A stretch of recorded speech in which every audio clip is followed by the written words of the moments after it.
Hello बेटा, मेरे सभी महारथियों का स्वागत है फिर से एक बार वेदांत महाराष्ट्र 11-12 पे। और आज एक बहुत बढ़िया टॉपिक मैं आपको पढ़ाने जाने वाला हूं और वो टॉपिक का नाम है centre of mass. Centre of मास ये बहुत सारे बच्चों को कंसेप्ट क्लियर नहीं है, लेकिन ये जो कंसेप्ट है वो इतना इंपॉर्टेंट है कि हर किसी मेन एग्जाम में, जेडब्ल्यू में, सीईटी में और जो भी मतलब आने वाले सभी एग्जाम हैं उसके अंदर ये बहुत ज्यादा क्वेश्चन इसके ऊपर पूछे जाते हैं। तो हमें इसको क्लियर करना है, इसके सारे जो कंसेप्ट हमें समझने हैं कि ये सेंटर ऑफ मास नाम की चीज होती क्या है। तो आज मैं आपको ये कंसेप्ट पूरा क्लियर करवाने वाला हूं। तो सभी लोग चैट बॉक्स में सेंटर ऑफ मास टाइप कर दीजिएगा और इसमें जो भी कंसेप्ट मैं आपको पढ़ा रहा हूं तो आप सभी लोग प्रॉमिस कीजिए कि आप सब उसको लिख लेंगे। अगर आप उसको लिखोगे नहीं तो बहुत गड़बड़ होने वाली है। लिखना बहुत आवश्यक है। होता क्या है, बच्चों को लगता है कि मैं यहाँ पर पढ़ रहा हूँ, मेरा पढ़ने से सब कुछ हो जाएगा। मुझे लगता है कि मूवी देख रहा हूँ, मैं जैसा मूवी देखने के बाद मेरे को स्टोरी समझ में आ जाती है, तो बच्चों को लगता है कि अगर मैं कंसेप्ट देख रहा हूँ फिजिक्स के तो वो भी मुझे समझ में आ जाएंगे। बट ऐसा नहीं होता।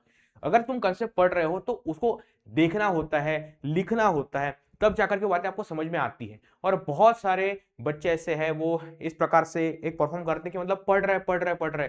मैंने कुछ बच्चों को ऐसा देखा है कि वो लाइब्रेरी में जाते हैं, 10-10 घंटे पढ़ते हैं, लेकिन कभी टेस्ट दे करके नहीं देखते हैं।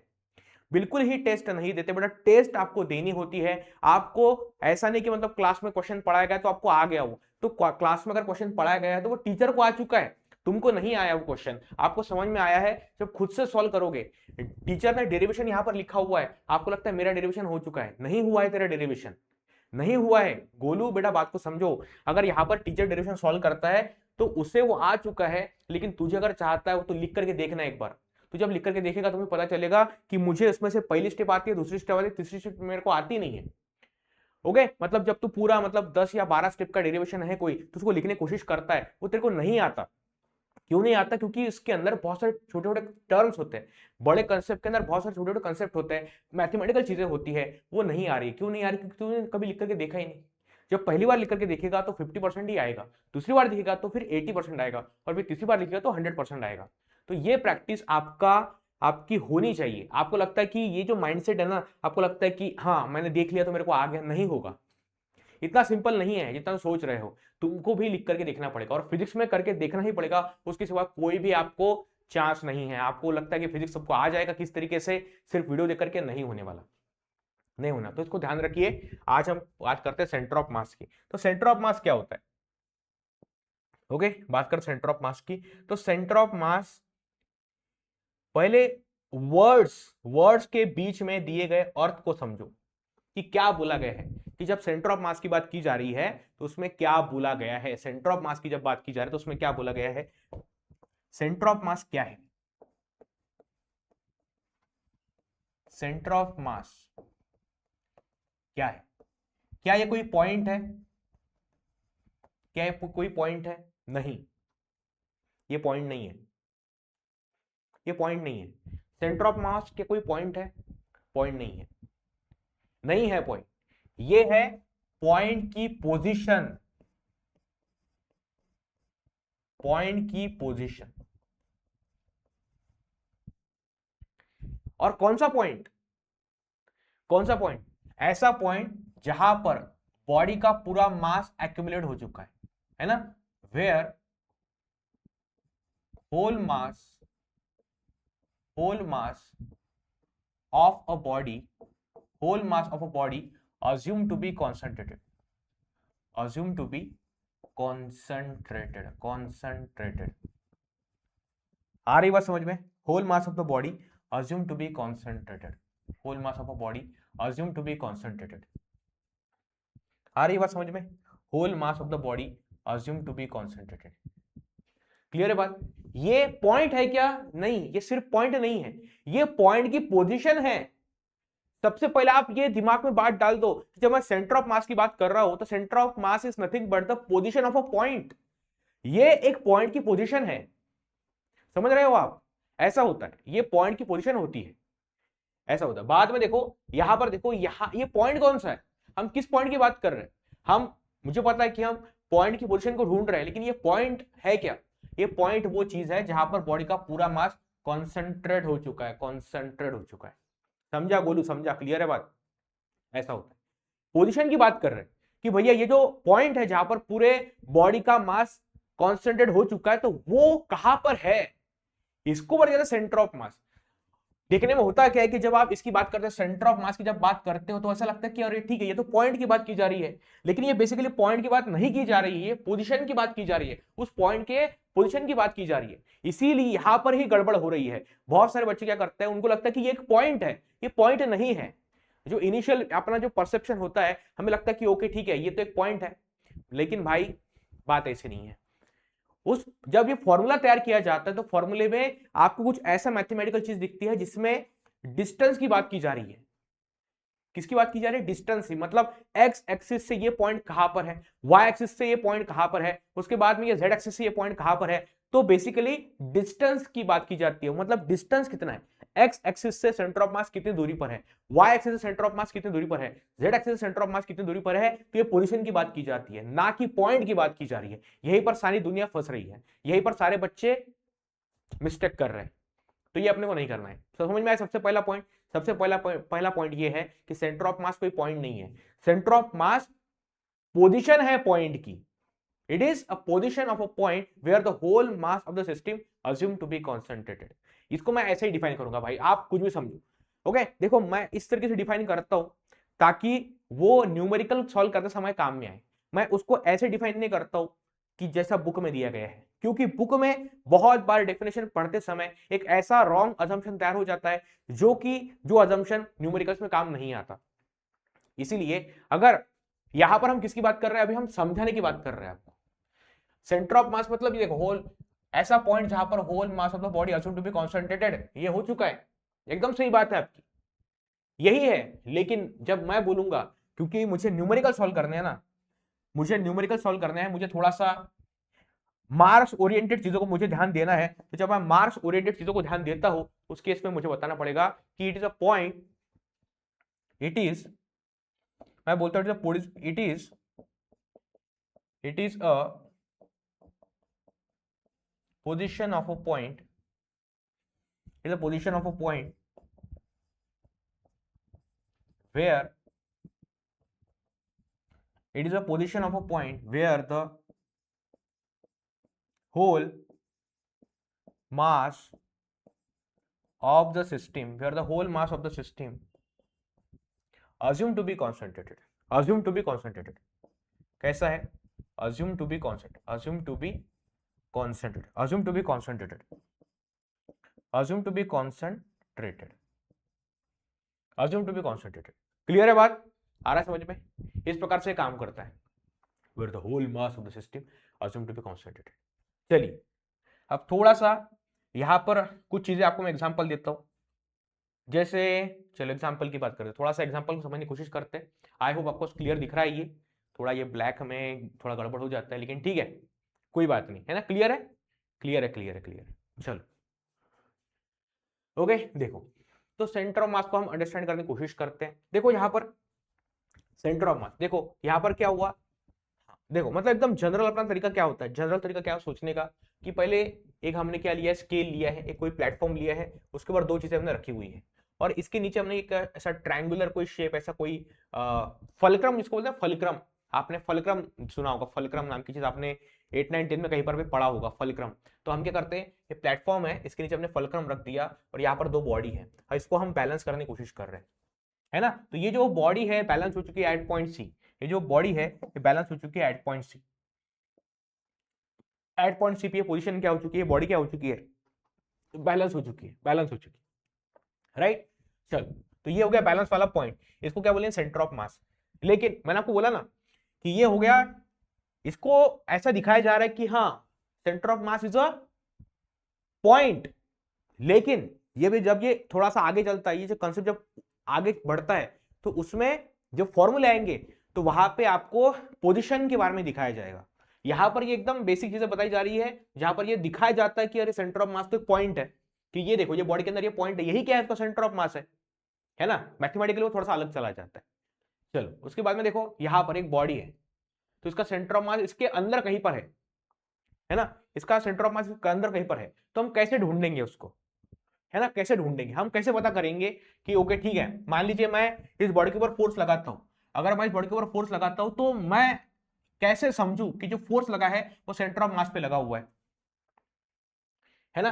समझ में आ रहा है कि ये बॉडी है, तो मैं कैसे समझूं जो कि मैंने बाहर से फोर्स लगाया वो सेंटर ऑफ मास पर ही लगा, ये मैं कैसे डिसाइड करूं, ये कैसे समझूं?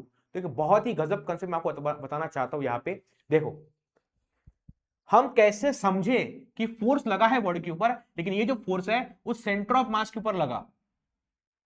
तो ये डिसाइड करने के लिए मान लीजिए कि आपने फोर्स लगाया, मान लीजिए कि अगर आपने फोर्स लगाया, तो फोर्स लगाने के बाद अगर फोर्स का लाइन ऑफ एक्शन, फोर्स का लाइन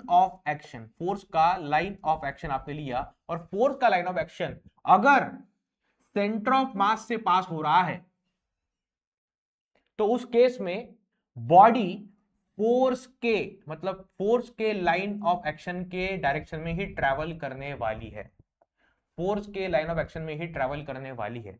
बात क्लियर हो गई है? बात क्लियर हो गई है? बात क्लियर हो गई है? समझ में आ रहा है आपको कि हम कैसे समझे कि जो हमने फोर्स लगाया, दैट फोर्स इज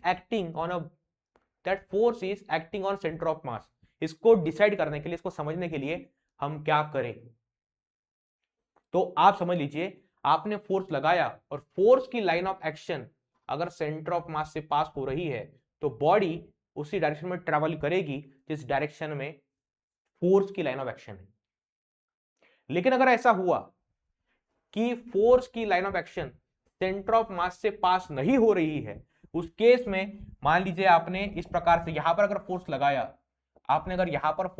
तो उस केस में क्या होगा? बॉडी सीधी ट्रैवल नहीं करने वाली, बॉडी जो है ट्रांसलेशनल मोशन परफॉर्म नहीं करने वाली, बॉडी जो है रोटेट होने वाली है। ये बिल्कुल उसी तरीके से है कि मान लो एक बैट्समैन है, तो बैट्समैन के बैट को बॉल ना लगते हुए, ये बैट्समैन के बैट को बॉल ना लगते हुए ये थोड़ा सा साइड में लगा है ना, मतलब यहां पे ना लगते हुए जो बॉल लगी हुई है यहां पर लगी हुई, तो उस केस में क्या होगा कि जो बॉल है वो स्पिन होती है और पीछे जाती है। तो जो स्पिन होती है वो इस तरीके से स्पिन होती है और पीछे जाती है, मतलब बैट घूम रही है आगे की तरफ और बॉल जा रही है पीछे की तरफ, और बॉल स्पिन होते होते मतलब रोटेट होते हुए पीछे जाती है, जिसको कैच करना भी बहुत मुश्किल होता है।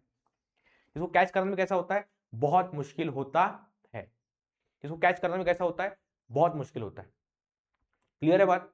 इसको कैच करना भी कैसा होता है? बहुत मुश्किल होता है। ओके, ये बात है। तो यही यहां पर बोला गया कि जब फोर्स की line of action centre of मास से दूर है, उस केस में बॉडी ट्रांसलेशन मोशन नहीं परफॉर्म करती, वो रोटेशन परफॉर्म करती। और अगर फोर्स की line of action centre of मास से पास हो रही है, तो in that case centre of मास पर ही फोर्स लगा है, और उस केस में बॉडी ट्रांसलेशन परफॉर्म करेगी, रोटेशन परफॉर्म नहीं करेगी। आई होप आपको क्लियर हो चुका है। बाद में ये देखो, ये है बॉडी, है ना, देखो ये बॉडी है। ग्रेविटेशनल फील्ड मतलब क्या? मतलब अर्थ के सरफेस पे आपने कहीं पर भी रखा हुआ है, तो कहां पर है? ग्रेविटेशनल फील्ड के अंदर ही बॉडी। तो एक लाइन निकलती है यहां से, बॉडी के अंदर से एक लाइन निकलती है, बॉडी के अंदर से लाइन निकलती है, और वो लाइन जाती है अर्थ के सेंटर की तरफ। ये कहां पर जाती है? ये लाइन जाती है अर्थ के सेंटर की तरफ। ये निकल रही है लाइन ब्लॉक के अंदर से, और वो ब्लॉक के अंदर से निकल रही है, और वो जो लाइन है वो अर्थ के सेंटर की तरफ जा रही है। तो कहां पर जा रही है? अर्थ के सेंटर की तरफ जा रही है, अर्थ के सेंटर की तरफ जा रही है, अर्थ के सेंटर की तरफ जा रही है वो लाइन। तो ये जो लाइन है, ये लाइन कहां से पास हो रही है? इस बॉडी का भी, इस जो फोर्स है, मतलब जो वेट है, जो mg है, ये भी लाइन कहां पर एक्ट हो रही है? टुवर्ड सेंटर ऑफ अर्थ जा रही है, और इसका भी लाइन ऑफ एक्शन कहां से जा रहा है? पास होते हुए, सेंटर ऑफ मास से पास होते हुए आगे बढ़ रहा है। क्लियर हो गई बात, सारी बातें, है ना? देखो यहां पर क्या बोला है? सी मतलब क्या? Centre of mass of the system. mg मतलब क्या? Weight of the system acting at C, है ना? सेंटर ऑफ मास मतलब उसी पॉइंट के अंदर से एक लाइन निकलती है जो कि अर्थ के सेंटर की तरफ जाती है, और इसी फोर्स को हम बोलते हैं वेट। उसके बाद में क्या? Take away. Centre of mass helps us simplify the behaviour of a body और अ सिस्टम, है ना? मतलब देखिए, सेंटर ऑफ मास को समझना क्यों जरूरी होता है? सेंटर ऑफ मास को समझना क्यों जरूरी होता है? मान लीजिए कि एक कार है जो ट्रैवल कर रही है, और ड्राइवर जो है काफी खतरनाक ड्राइवर है, किसी भी तरीके से गाड़ी चला रहा है, तो गाड़ी की मोशन को अगर मैं स्टडी करने की कोशिश करता हूं तो गाड़ी का हर एक पार्ट को समझना कि देखो मान लीजिए कि मैंने क्या किया, मान लीजिए ये पेन है ना, अगर ये पेन को मैं ऊपर फेंकता हूं ऐसा, ये पेन को मैं ऊपर फेंक रहा हूं, तो पेन के अंदर ये पॉइंट है, ये पॉइंट है, ये पॉइंट है, बहुत सारे पॉइंट है। अगर मैं इसको समझने की कोशिश करता हूं तो इस पॉइंट को अगर मैं समझने की कोशिश करता हूं, इस पॉइंट को, तो ये देखो ये अगर ऊपर जा रहा है तो ये ऐसा जा रहा है ऊपर, देखो ऐसा ऊपर जा रहा है, मतलब ये जो पॉइंट ऐसा ऐसा ऐसा ऐसा रोटेट होते वो ऊपर जा रहा है, इस तरीके से घूमते घूमते घूमते घूमते ऊपर जा रहा है वो पॉइंट।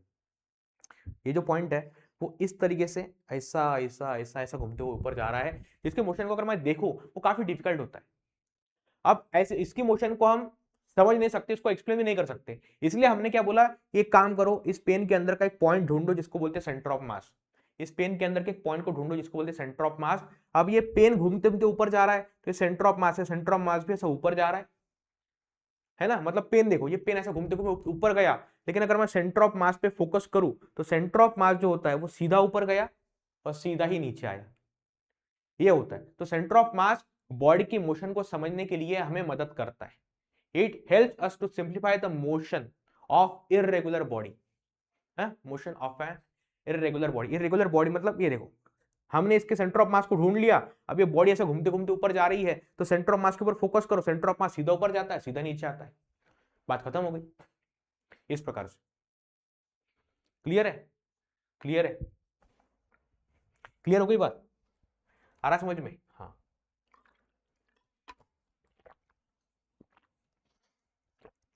आगे बढ़ते, चलो ये भी हो गया। बाद में देखो centre of mass of multi particle system. Multi particle system मतलब बहुत सारे पार्टिकल हमने ले लिए, हमने क्या लिया, बहुत सारे पार्टिकल लिए और बहुत सारे पार्टिकल का हमें निकालना सेंटर ऑफ मास। अब ऐसे केस में, ऐसे केस में मैंने आपको बोला था ना कि ऐसे केस में देखो यहां पर देखो आर की बात की जा रही है। आर मतलब क्या होता है, आर मतलब होता है पोजीशन वेक्टर, है ना, ये पोजीशन की बात की जा रही है। अब देखो अब कहीं पे पॉइंट की बात नहीं की जाएगी। अब देखो यहाँ पे आपको एक्स एक्सिस दिख रहा है, यहाँ पे आपको वाई कोऑर्डिनेट दिख रहा है ना, x coordinate, y coordinate, z coordinate दिख रहा है आपको, दिख रहा है। इसका मतलब जब सेंटर ऑफ मास का कंसेप्ट थोड़ा आगे बढ़ता है, जब हम मल्टी पार्टिकल सिस्टम की बात करते हैं तो उस केस में we are going to find the position of a centre of mass from x axis, y axis and z axis. Clear है?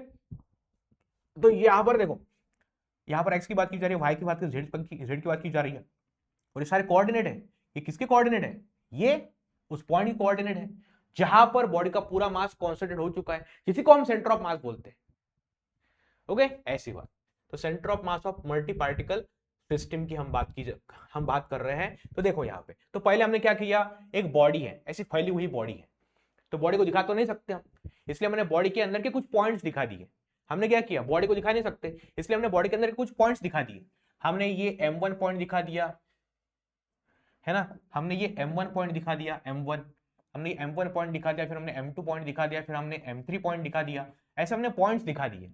पूरी बॉडी में दिखाई क्या? नहीं, क्योंकि बॉडी के अंदर M1, M2, M3, M4, M5 up to Mn बहुत सारे पार्टिकल्स है, उसके अंदर बहुत सारे पार्टिकल्स है। तो हमने दिखाई क्या? वो सब हमने वो सब नहीं दिखाए, हमने वो सब नहीं दिखाए, हमने वो सब नहीं दिखाए। हमने क्या किया, वो हमने पार्टिकल्स दिखा दिए। हमने क्या किया, हमने वो सारे पार्टिकल्स दिखा दिए, पार्टिकल्स। वेरी गुड, हमने क्या किया, वो सारे हमने पार्टिकल्स दिखा दिए। बहुत ही शानदार, बहुत ही बढ़िया, बहुत ही शानदार, बहुत ही बढ़िया। M1, M2, M3 up to so on, ये Mn तक हमने ऐसा लिया हुआ है। और ये सारे क्या है भाई, ये पोजीशन है, ये पार्टिकल के पोजीशन है ना। तो सारी बॉडी ना दिखाते हुए हमने ये छोटे छोटे पॉइंट्स दिखा दिए। अब हम क्या करेंगे, अभी हम लेंगे अपना, है ना, ये अपना ये कोऑर्डिनेट सिस्टम लेने वाले, ये पूरा एक्स वाई जेड तीनों एक्सेस हम लेने वाले। तो ये पूरी कोऑर्डिनेट सिस्टम लेने वाले, ये अपना बन गया एक्स एक्सिस, ये बन गया अपना वाई एक्सिस, ये बन गया अपना जेड एक्सिस। तो ऐसे हमने तीनों एक्सिस ले लिए। अब हम क्या करेंगे, इस पूरे एक्स वाई जेड का हमने यहाँ पर लिया सेंटर, ये अपना ये क्या हो गया, एक्स वाई जेड का हमने क्या लिया भाई, सेंटर। ये एक्स वाई जेड का हमने क्या लिया, सेंटर। ये सेंटर लिया मतलब ये ओरिजिन हमने ले लिया, ये बन गया अपना ओरिजिन। ये क्या बन गया, अपना ओरिजिन बन चुका है। अब ये पॉइंट है M1, मान लीजिए पॉइंट M1 है, तो ओरिजिन से हम एक डिस्टेंस लेते हैं। ओरिजिन से हमने डिस्टेंस लिया, दैट इज R1, मतलब M1 का ओरिजिन से डिस्टेंस है वो R1 है। M2 का जो ओरिजिन से डिस्टेंस है वो R2 है। और ये स्पेस में है, जो R1 आपको दिख रहा है वो स्पेस में है, जो R2 आपको दिख रहा है वो स्पेस में है, R3 जो आपको दिख रहा है वो स्पेस में है। M3 लिया उन्होंने, M3 भी क्या है, स्पेस में है। तो ये M1, M2, M3 में स्पेस में ले लिया। और उसी प्रकार से ऐसा एक पॉइंट है, ऐसा एक पॉइंट है, ऐसा एक पॉइंट है जहां पर पूरे बॉडी का मास कॉन्सेंट्रेट हो चुका है, जिस पॉइंट के अंदर से अगर हम कोई लाइन निकालेंगे तो उस लाइन पे पूरी बॉडी बैलेंस हो जाएगी। ऐसा एक पॉइंट है सेंटर ऑफ मास। तो सेंटर ऑफ मास जो है, सेंटर ऑफ मास जो है, सेंटर ऑफ मास जो है भाई, तो सेंटर ऑफ मास क्या है, ये ओरिजिन से, ये सेंटर ऑफ मास का जो ओरिजिन से डिस्टेंस है दैट इज आरसी, है ना। सेंटर ऑफ मास का जो ओरिजिन से डिस्टेंस है, सेंटर ऑफ मास का ओरिजिन से जो डिस्टेंस है that is RC, distance of centre of mass from origin that is RC. लेकिन ये इतना सिंपल नहीं है। अगर मैं बोलूं आरसी की वैल्यू निकालने की कोशिश करूं, मैं अगर मैं आरसी की वैल्यू निकालने की कोशिश करूं तो मुझे क्या करना पड़ता है पता है क्या? अगर मैं आरसी की वैल्यू निकालने की कोशिश करूं तो मुझे एक बहुत बड़ा फॉर्मूला लिखना पड़ता है, और वो फॉर्मूला है m1r1 plus m2r2 plus m3r3। Okay, समझ में आ रहा है क्या? अब ये m1 इंटू आर वेक्टर लिखना ये कोई सिंपल सी बात नहीं है। m इंटू आर क्या होता है पता है क्या? मोमेंट ऑफ मास।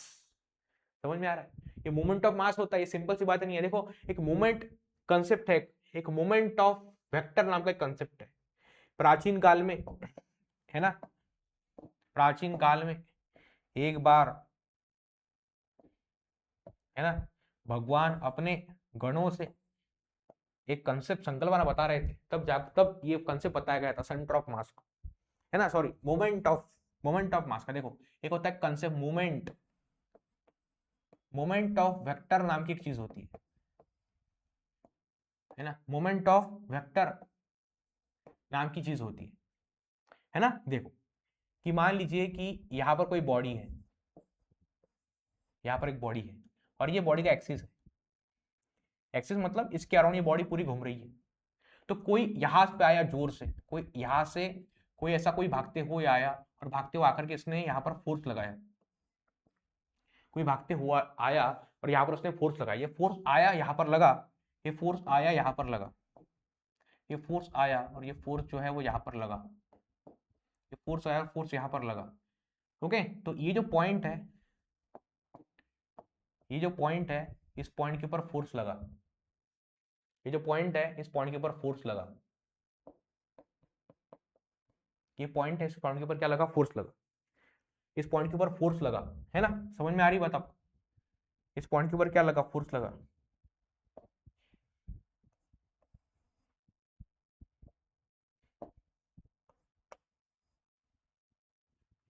इस पॉइंट के ऊपर क्या लगा? फोर्स लगा। ठीक है, हाँ, तो ये पॉइंट के ऊपर फोर्स लगा। तो हम क्या करते हैं कि एक्सिस ऑफ रोटेशन से ये पॉइंट कितनी दूरी पर है वो हम देखते हैं। एक्सिस ऑफ रोटेशन से ये पॉइंट कितनी दूरी पर है वो हम देखते हैं। एक्सिस ऑफ रोटेशन से ये पॉइंट कितनी दूरी पर है वो हम देखते हैं कि ये जो पॉइंट है भैया जहां पर फोर्स लगा, वो पॉइंट एक्सिस ऑफ रोटेशन से आर इतनी दूरी पर है, आर इतनी दूरी पर है। ओके, तो यहाँ पर कॉन्सेप्ट आता है, यहाँ पर जो वेक्टर है, वेक्टर कौन सा है? फोर्स। यहाँ पर जो वेक्टर है, वेक्टर कौन सा है? फोर्स। तो हम यहाँ पर लेते हैं मोमेंट ऑफ फोर्स। यहाँ पर हम कॉन्सेप्ट क्या लेते हैं? Moment of force. यहाँ पर हम कॉन्सेप्ट क्या लेते हैं? Moment of force. ये हम कॉन्सेप्ट लेते हैं, मोमेंट ऑफ फोर्स हम ये कॉन्सेप्ट लेते हैं, मोमेंट ऑफ फोर्स हम ये कॉन्सेप्ट लेते हैं। तो उसको लिखा जाता है इस प्रकार से कि r vector cross F vector. क्या लेते हैं हम? R vector cross F vector. तो इसको लेते हैं मोमेंट ऑफ फोर्स, इसको लेते हैं मोमेंट ऑफ फोर्स। उसी प्रकार से अभी हम क्या कर रहे हैं, यहां पर अगर आप देखोगे ध्यान से, तो यहां पर अगर आप ध्यान से देखोगे, इस इक्वेशन में अगर आप ध्यान से देखोगे, इस इक्वेशन में अगर आप ध्यान से देखोगे, तो m1 को पोजीशन वेक्टर r1 से मल्टीप्लाई किया जा रहा है, m2 को पोजीशन वेक्टर r2 से मल्टीप्लाई किया जा रहा है, और m3 को पोजीशन वेक्टर r3 से मल्टीप्लाई किया जा रहा है। ओके, तो जब भी हम ऐसा लिखते हैं कि मतलब हमने लिया कि पोजीशन वेक्टर r1, हमने क्या लिखा? हमने लिखा पोजीशन वेक्टर, हमने लिखा position vector r1 cross m1। तो ये वेक्टर तो नहीं है लेकिन मास है ना। तो इसको हम बोल सकते हैं कि ये मोमेंट ऑफ मास है ना। क्या हो गया? Moment of mass. जैसे R vector cross F vector, ये मोमेंट ऑफ फोर्स होता था, जैसे R vector cross P vector मतलब मोमेंट ऑफ मोमेंटम होता था। पी मतलब क्या? मोमेंटम, मोमेंट ऑफ मोमेंटम होता था। उसी प्रकार से r1 इंटू एम क्या बनेगा? मोमेंट ऑफ मास बनने वाला है। It will be moment of mass, it will be moment of mass, it will be moment of mass, it will be moment of mass, okay, it will be moment of mass.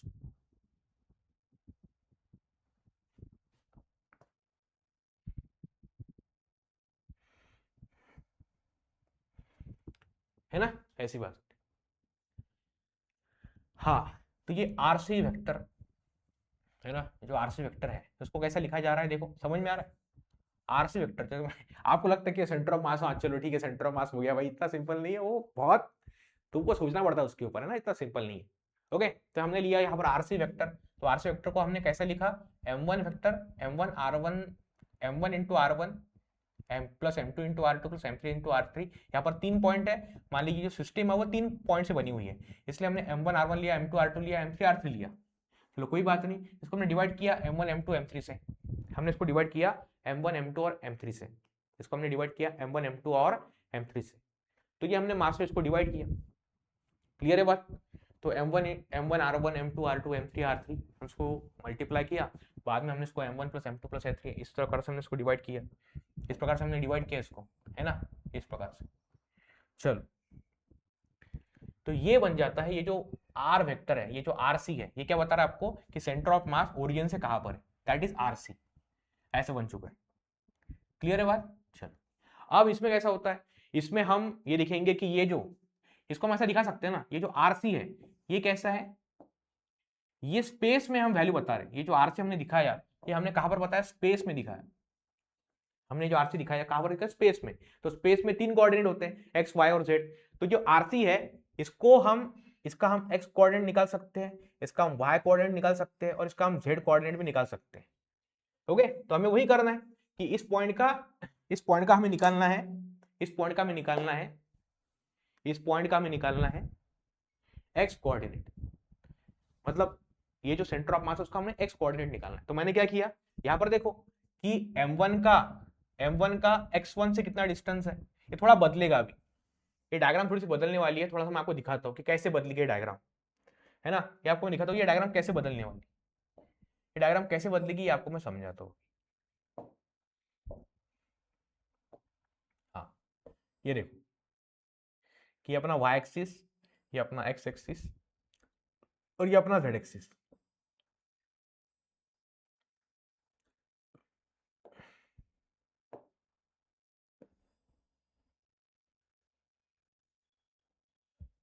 ये बन गया अपना z axis, x y और z, है ना, ये बन गया अपना x, ये बन गया अपना y और ये बन गया अपना z, ऐसे अपने 3 एक्सिस बन गए। ओके, ऐसे अपने 3 एक्सिस बन गए। तो m1, तो अगर m1 यहां पर है, अगर m1 यहां पर है ना, अगर m1 यहां पर है तो ये देखो इसका डिस्टेंस अपने को यहां से लेना है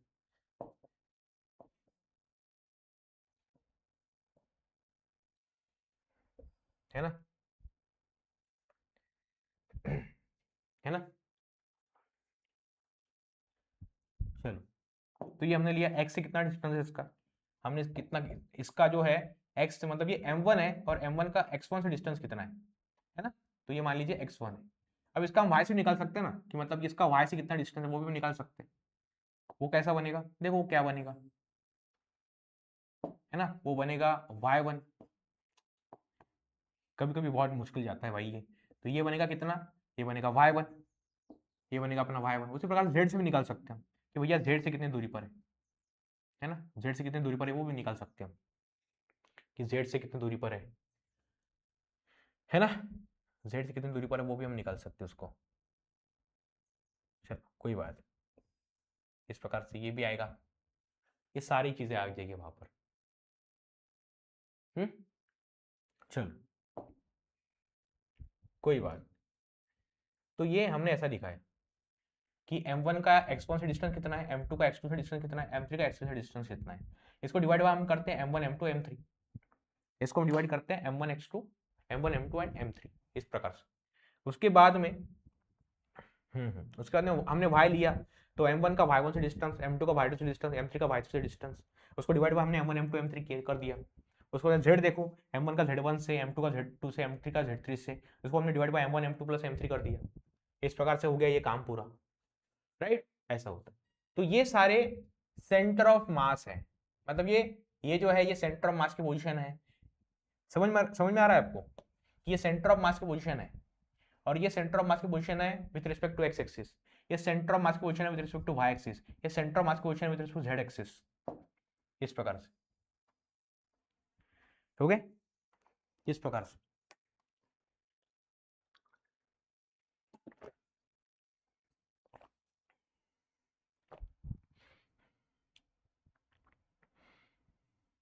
है ना, ये सारे सेंटर ऑफ मास की पोजीशन है with respect to x y and z. Clear है? ऐसा होता है। चल आगे बढ़ते हैं, और इसमें क्या दिया गया है, और इसमें क्या दिया गया है, ये भी बहुत इंपॉर्टेंट है। ये होता है टू पार्टिकल सिस्टम, ये होता है अपना टू पार्टिकल सिस्टम, है ना। टू पार्टिकल सिस्टम में कैसा होता है कि मान लो कि ये m1 है, ये अपना m2 है, और ये लाइन है, जो लाइन दोनों के सेंटर ऑफ मास को जोड़ रही है। अब इन दोनों का सेंटर ऑफ मास यहां पर होगा, कहीं पे जहां पर मास ज्यादा होगा उसकी तरफ ये सेंटर ऑफ मास का पॉइंट झुका हुआ होगा, है ना। ऐसा होता है। तो ये जो डिस्टेंस है यहां से यहां तक, ये r2 के बराबर है, और यहां से यहाँ पे जो डिस्टेंस है वो r1 के बराबर है। ये r2 के बराबर है, ये r1 के बराबर है। क्लियर है बात?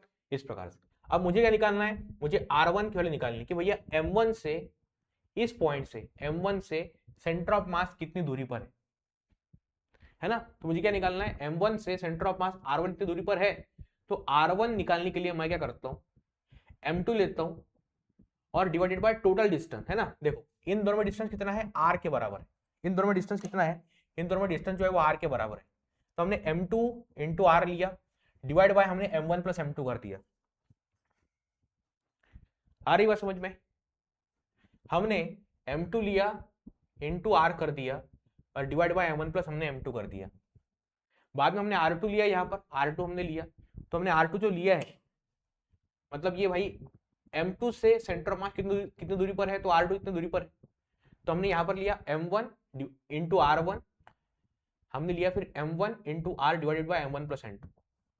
क्लियर है? देखो सिंपल सी बात है, कुछ चिंता करने की आवश्यकता नहीं है। देखो यहाँ पर हमने m1 लिया है, यहाँ पर हमने m2 लिया है, तो ये m1 है और m2 है। अब इन दोनों के सेंटर को जोड़ने वाली जो लाइन है दैट इज r। ओके, और मान लीजिए इसका सेंटर जो है वो सेंटर इसका यहाँ पर है, जैसे सेंटर जो है वो यहाँ पर है। तो m1 से जो सेंटर ऑफ मास है, जो m1 से सेंटर ऑफ मास है वो r1 इतने दूरी पर है, और m2 के सेंटर ऑफ मास जो होता है वो r2 इतने दूरी पर होता है। m1 से कितना, r1 पे, और m2 से कितना, r2 पे। तो हम क्या करते हैं, यहाँ पे हम r1 की वैल्यू निकालते हैं कि m1 से कितना दूरी पर है ना। ऐसे हमने किया ना, यस, r1 की वैल्यू निकालते हैं। तो r1 निकालना है तो हम क्या करते हैं, यहाँ पर हम m2 लेते हैं। हमने m2 लिया, m2 लेने के बाद में हम इसको मल्टीप्लाई करते हैं r से, और फिर हम यहाँ पर करते हैं m1 प्लस m2, हम यहाँ पर करते हैं m1 प्लस m2। बाद में यहाँ पर हम r2 लेते हैं, बाद में हम यहाँ पे r2 लिया, हमने यहाँ पर हमने m1 लिया है, m1 इसको हमने मल्टीप्लाई किया r से, हमने m1 लिया है, इसको हमने r से मल्टीप्लाई किया है, और डिवीजन में हमने क्या किया, डिवीजन में हमने लिया है m1 प्लस m2। समझ में आ रहा है? ऐसा होता है। आ रही बात समझ में? m2r upon m1 plus m2, r2 हमने लिया m1r upon m1 plus m2। ठीक है, ऐसा होता है। ठीक है, इस प्रकार से इसको दिखा जाता है। ये टू पार्टिकल सिस्टम, ये क्या है अपने टू पार्टिकल सिस्टम, यस, ये है अपने टू पार्टिकल सिस्टम, ये है अपने टू पार्टिकल सिस्टम। ठीक है, चलो अब थोड़ा सा एग्जांपल लेते हैं। एग्जांपल मतलब मान लीजिए कि हमने क्या किया, यहाँ पर एग्जांपल हमने लिया, तो देखो ये अपना एक्स एक्सिस है, अपना वाई एक्सिस है, और यहाँ पर मान लीजिए सेंटर ऑफ मास यहाँ पर है। ओके, तो इसमें देखो मतलब कैसा है ये, मैं आपको समझाता हूँ, टेंशन की बात नहीं है कोई भी। चलो ये हो गया, ये तो अपना हो गया था। हाँ, यही पे समझाओ क्या आपको, मैं यही पे समझाता हूँ। यहाँ पे देख लो एक बार, उसको मैं फिर से समझाता हूँ ड्रॉ करके, कि यहाँ पर ये 4 किलोग्राम मास है, ये 2 किलोग्राम मास है, राइट। तो ये दोनों पॉइंट को हमने जोड़ दिया एक लाइन से, और इन दोनों का सेंटर ऑफ मास यहाँ पर मुझे दिख रहा है ना, समझ में आ रहा है। अब ये जो सेंटर ऑफ मास है वो 2 किलोग्राम से 5 मीटर इतने डिस्टेंस पे है, ओके। और हमें क्या निकालना है, हमें R1 निकालना है। तो R1 का मतलब क्या होता है ना, देखो, हाँ, मतलब ये 4 किलोग्राम से कितने दूरी पर ये अपने को निकालना है, ऐसा हमने किया। चलो मैं आपको समझाता हूँ, टेंशन मत लो आप। चलो, x coordinate and y coordinate, चलो कोई बात नहीं। चलो आगे अपने को सिंपल सी बात है, चलो सॉल्व करते हैं। तो हमने क्या किया, देखो यहाँ पे हमने क्या किया, देखो कि ये अपना वाई एक्सिस है ना, ये हमने लिया वाई एक्सिस, और ये हमने लिया अपना एक्स एक्सिस, ये अपना वाई और ये अपना एक्स एक्सिस है। अब हमने क्या किया, ये वाई ये अपना एक्स, तो हमने क्या किया यहाँ पर आप देख सकते हैं, यहाँ पर हमने लिया 0 0, यहाँ पर हमने लिया 0 0।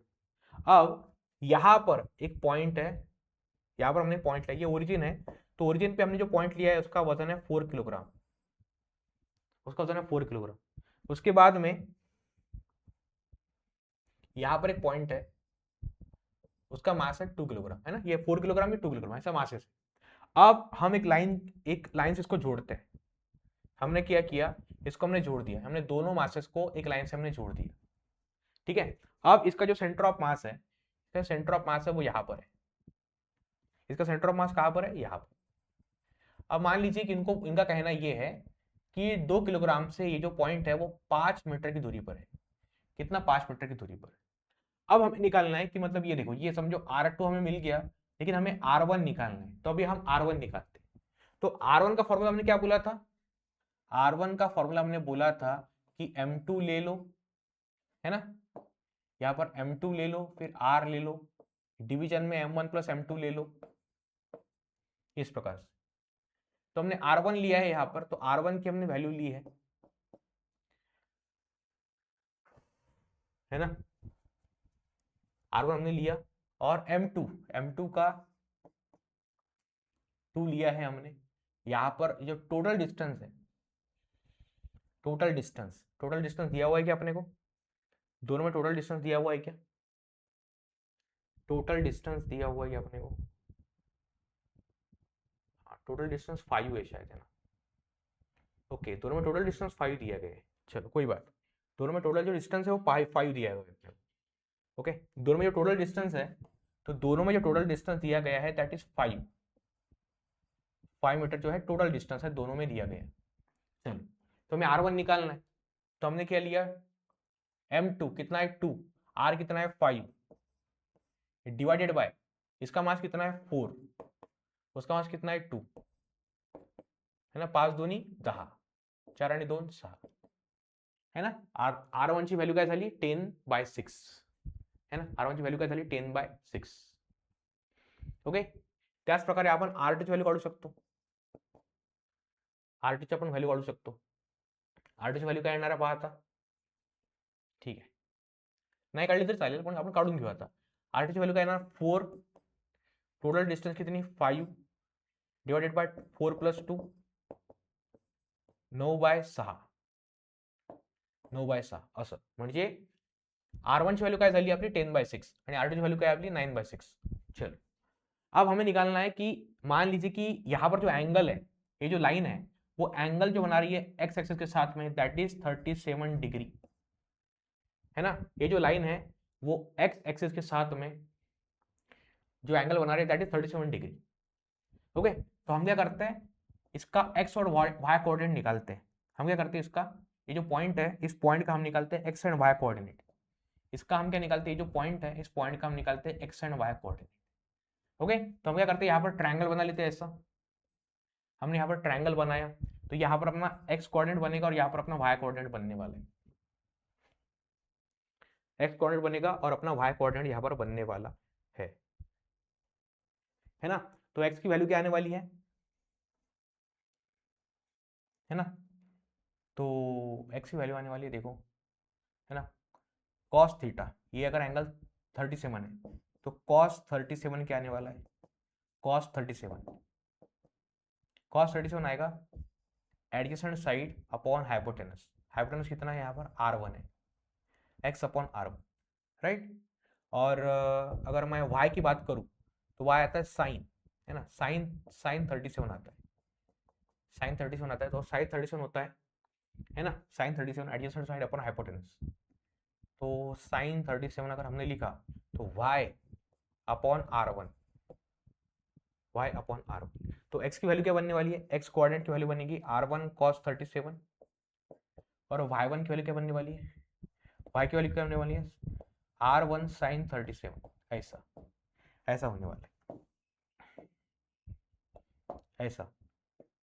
तो R1 जो है वो 10/6 अपना आया था, R1 10/6 आया था, तो 10/6 इंटू कॉस 37, है ना, और यहाँ पर R1 वही अपना 10/6 और साइन 37, तो देखो इसकी वैल्यूज होते कुछ, है ना, कॉस 37 और यस, हाँ कोई बात नहीं, तो कॉस 37 और कॉस साइन 37, जो कॉस 37 होता है उसकी वैल्यू शायद होती है ना, इसकी वैल्यू जो भी है हम देख लेंगे बाद में, इसकी जो भी वैल्यू है, लेकिन आप समझ लो इसकी वैल्यू यहाँ पर पुटअप करके ये 4/3 आता है, ये 1 आता है। अब मान लीजिए कि ये 1 अगर आ रहा है, मतलब साइन 37, साइन 30 मतलब ये अगर 5/3 है ना, देखो मुझे भी याद नहीं, ये फॉर्मली कुछ बात याद नहीं रहती हमेशा, 5/3 हमने लिया, तो साइन 37 अगर मैं लेता हूँ यहाँ पे, है ना, क्या लेता हूँ मैं यहाँ पर साइन 37, तो साइन 37 अगर मैंने लिया, इसकी वैल्यू आने वाली है कम से कम 3, इसकी वैल्यू 3/5 आने वाली,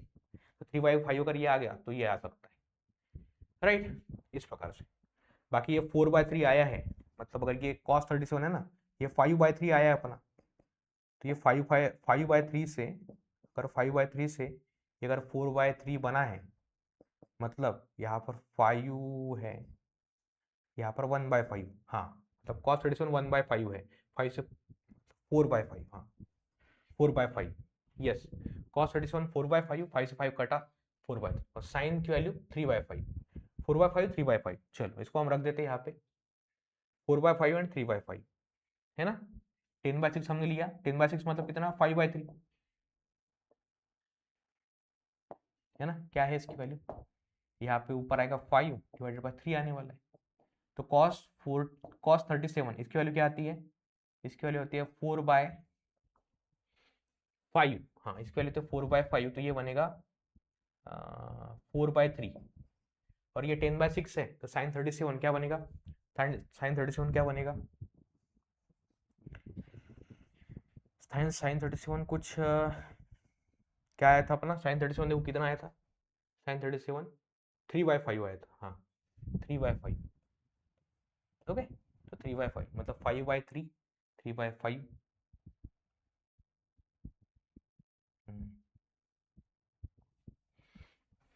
देखो एक बार बरस बरस 5/3, 3/5, हाँ 1 आता है उसका, 3/5, यस सही बात है, 3/5, तो इसकी वैल्यू 1 आती है।